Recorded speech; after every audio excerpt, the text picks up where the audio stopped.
O'zbekiston Jurnalistlar uyushmasining yangilanish konsepsiyasi taqdimotda birinchi bo'lib mazkur loyiha haqida ma'lumot berildi. Loyihada raqamli texnologiyalar, sun'iy intellekt va global axborot makoni sharoitida zamonaviy media yondashuvlari hamda sohani rivojlantirishning ustuvor yo'nalishlari aks etgan. Biz klassik ma'noda har doim aytib kelganmiz, jurnalistikani asl maqsadi, jamiyat oldidagi vazifasi, funksiyasi bu sof axborot yetkazish, sifatli tahlil qilish va ta'sir o'tkazishdir.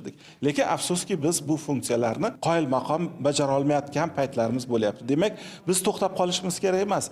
Biz birlashishimiz kerak, ustimizda ishlashimiz kerak va kasb nuqtai nazardan biz dadil qadamlar tashlashda davom etishimiz kerak deb o'ylayman. Yana bir muhim loyiha jurnalistlarga huquqiy va ma'naviy yordam markazini tashkil etish loyihasi. Bundan maqsad jurnalistlarning qonuniy huquq va manfaatlarini ta'minlash ko'zda tutilgan. Markaz juda muhim jurnalistlar uchun. Biz bilamiz, tanqidiy mavzularda yoritadigan jurnalistlar ko'p bullinglarga uchrashadi, juda ko'p trollinglarga uchrashadi. Ya'ni ularga onlayn tahdidlar bo'ladi. Mana shunday paytlarda kimnidir ko'magiga, kimnidir bir og'iz yaxshi gapiga jurnalist zor bo'lib qoladi va shunday paytda ana shu kabi markazlar bizga juda muhim edi. Bunday markaz avval bo'lmagan va uyushma shunchaki tadbirboz bir tashkilotdan mana shunaqa amaliy yordam ko'rsatuvchi tashkilotga aylanayotganini guvohi bo'lib turibmiz va bu yaqin yillarda o'zini samarasini beradi deb o'ylayman. Muhokamalar hozir yana davom etyapti, savollar berilyapti va ayrimlari yangiliklar, ayrimlari bir necha yillardan beri aytiladigan fikrlar.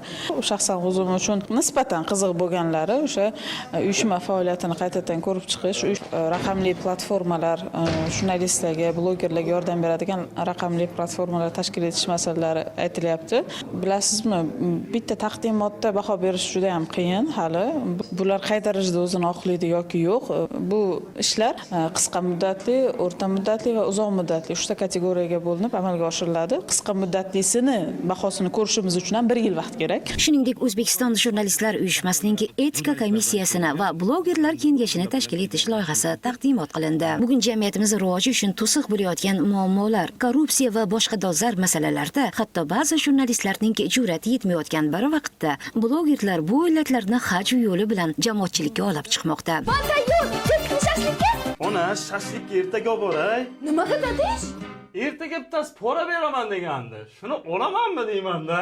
Blogerlar kengashi loyihasi amalga oshsa, ularning media savodxonligini oshirishga, professional media maydonida blogerlar va davlat idoralari hamkorligini mustahkamlashga xizmat qilishi ko'zda tutilgan. Shuningdek, taqdimotda Oliy Majlis huzuridagi fuqarolik jamiyati institutlarini qo'llab-quvvatlash jamoat fondi tomonidan ommaviy axborot vositalari uchun taqdim etilayotgan yangi imkoniyatlar haqida ham batafsil ma'lumot berildi.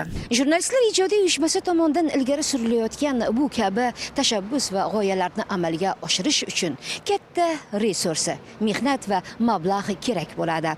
Ammo bundan ham ko'ra muhimroq bir masala bor, ya'ni jurnalistlarning birlashishi. Qachonki media sohasidagi ijodkorlar birlashsagina bu kabi yirik loyihalarni amalga oshirish mumkin.